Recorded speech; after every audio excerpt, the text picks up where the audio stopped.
तो स्वागत है आप सभी का आज के इस क्लास में। जैसा कि हम लोग पीछे लेक्चर में क्या खत्म किए थे, मौर्योत्तर काल, पोस्ट मौर्य पीरियड।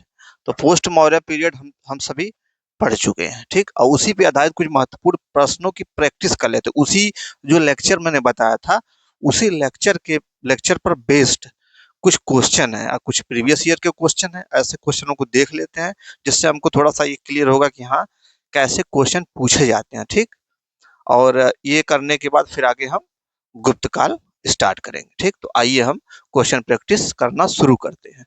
मरणोत्तर काल पर आधारित महत्वपूर्ण प्रश्न। पहला, निम्न में से कौन सा एक अन्य तीनों के समसामयिक नहीं था? समसामयिक का मतलब होता है कंटेम्पररी। कंटेम्पररी का मतलब होता है कि एक ही काल में, जैसे कि 2025 चल रहा है, 2025 के मार्च में मेरे साथ कोई रहा होगा, या मेरे मित्र, मेरे दोस्त, जो भी हो, तो मेरे मेरे क्या हुआ, कंटेम्पररी हुआ। मतलब एक तरह से मानिए कि याराना, आपका जिससे भी याराना हो आपके कंटेम्पररी हो गए। तो ठीक उसी प्रकार से इसमें पूछ रहा है कि बिंबिसार, गौतम बुद्ध, मिलिंद, प्रसेनजीत। अब बिंबिसार, गौतम बुद्ध, बिंबिसार का मतलब मैंने बताया था, बाऊ, एसकेएमडी, बिंबिसार, अजातशत्रु, उदयन, शिशुनाग, कालाशोक, महापद्मनंद, धनानंद। तो ये वही बिंबिसार है, मगध साम्राज्य का शासक है ये बिंबिसार। और गौतम बुद्ध मौर्य काल, ठीक। मिलिंद आता है मौर्योत्तर काल में, प्रसेनजीत मौर्य काल। तो अब देखिए, बिंबिसार, गौतम बुद्ध, ये तीनों एक ही काल से लगभग आसपास से ही संबंधित है, बिंबिसार, गौतम बुद्ध और प्रसेनजीत। लेकिन इसमें पूछ रहा है कि अन्य तीनों के समसामयिक नहीं था, तो मिलिंद। मिलिंद आएगा मौर्योत्तर काल, इंडो ग्रीक शासक है ये। मिलिंद, मिलिंद पन्हो, मैंने आपको बताया था, एक पुस्तक थी मिलिंद पन्हो, ठीक। तो जाके देखिएगा लेक्चर को। तो आंसर क्या होगा, मिलिंद।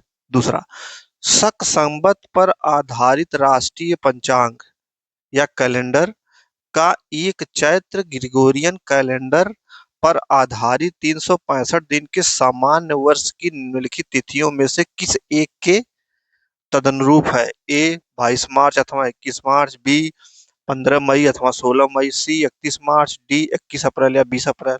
ठीक, इतने हैं। अब इसमें देखिए, शक संवत, शक संवत किसने चलाया था? मैंने आपको बताया था 78 एडी। किसने चलाया था शक संवत? शक शासक था कि कुषाण था? कुषाण था, कनिष्क।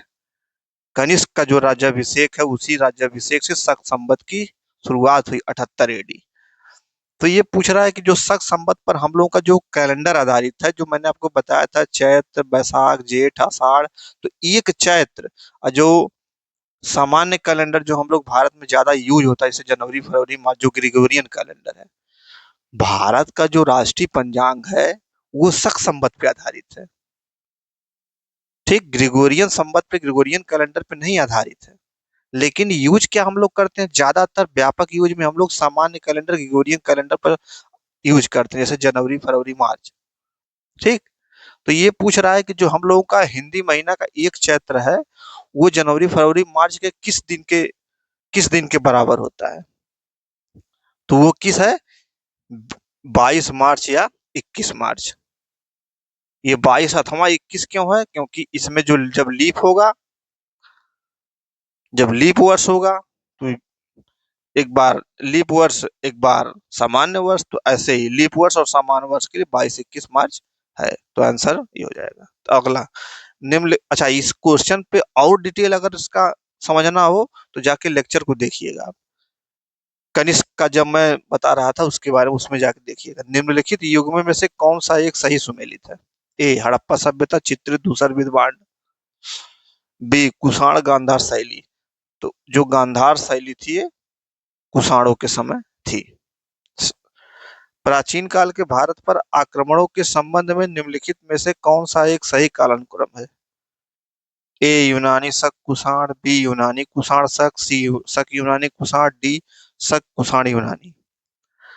अब देखिए, मैंने बताया था मौर्योत्तर काल में विदेशी आक्रमणकारी, इंडो ग्रीक, शक, पार्थियंस, कुषाण। कैसे मैंने बताया था याद करने के लिए? आईएसपी, मैं एसपी, आईएसपी कुषाण, मैं एसपी कुषाण, मैंने आई से इंडो ग्रीक, एस से शक, पी से पार्थियंस, आईएसपी मैंने इंडो ग्रीक शक पार्थियंस कुषाण। अब इसे मिलाइए, इंडो ग्रीक मैंने यूनानी, इंडो ग्रीक शक पार्थियंस इसके बाद आ गया, लेकिन कुषाण आ गया, गलत है। इंडो ग्रीक, ये भी गलत है, तो कौन सा सही है? ये देखिए, इंडो ग्रीक के बाद शक आना चाहिए, के बाद पार्थियंस आना चाहिए, लेकिन कुषाण आ गया।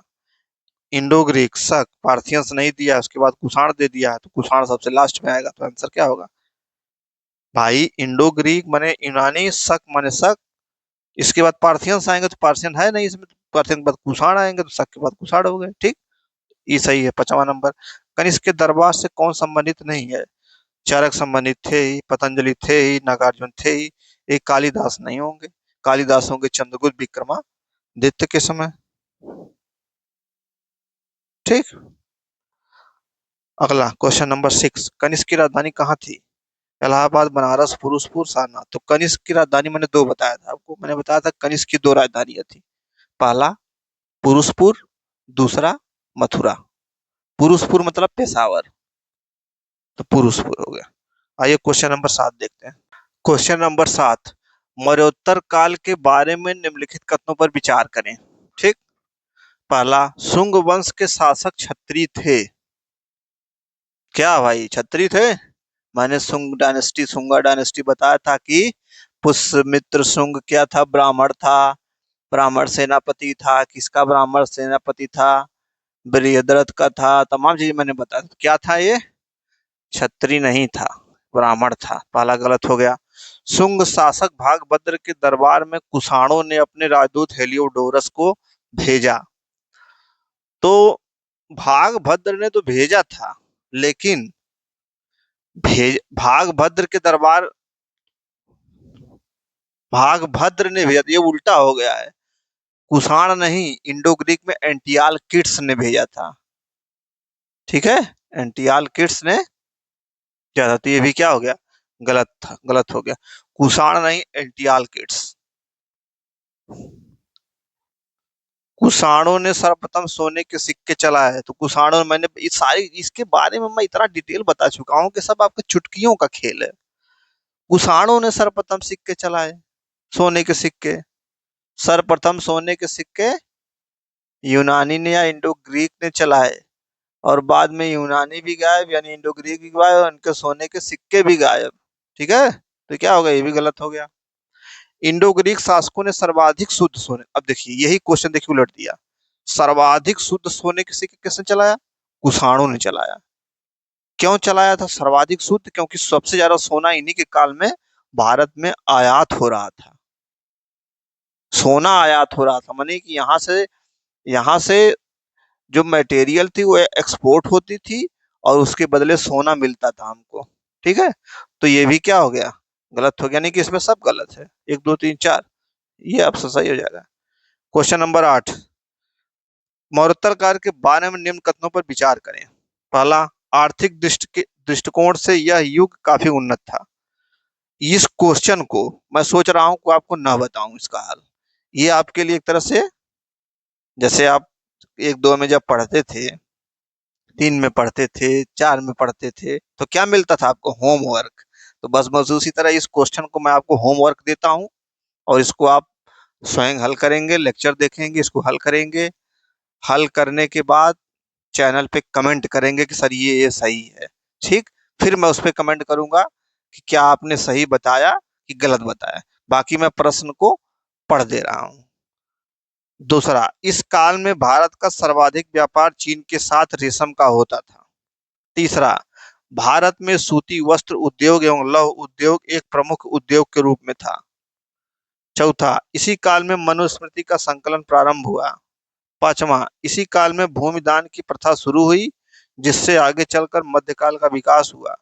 ए 1 2 4 गलत कथन की पहचान करें। ए 1 2 4 गलत है, बी 2 3 5 गलत है, सी 2 गलत है, डी 1 2 3 4 5 पांचों गलत है। तो ये तो हो गया क्वेश्चन प्रैक्टिस। बाकी और क्वेश्चन भी आप तमाम क्वेश्चन बुक सीरीज है उसको आप लेके हल कर सकते हैं। आपको लेक्चर देखिए और उसके बाद क्वेश्चन हल करिए, देखिए ना, आपको 100% मैं कह रहा हूँ कि 90% क्वेश्चन आप हल कर ले जाएंगे। 10% फैक्चुअल है, उसको याद करना पड़ेगा आपको। ठीक है, तो मौर्योत्तर काल भाई हो गया समाप्त। क्वेश्चन प्रैक्टिस भी हम लोग थोड़ा बहुत कर लिए। अब आएगा गुप्त काल। ठीक है, और गुप्त काल को हम अगले क्लास में पढ़ेंगे। ठीक, तो मिलते हैं आपसे अगले लेक्चर में। Thank you.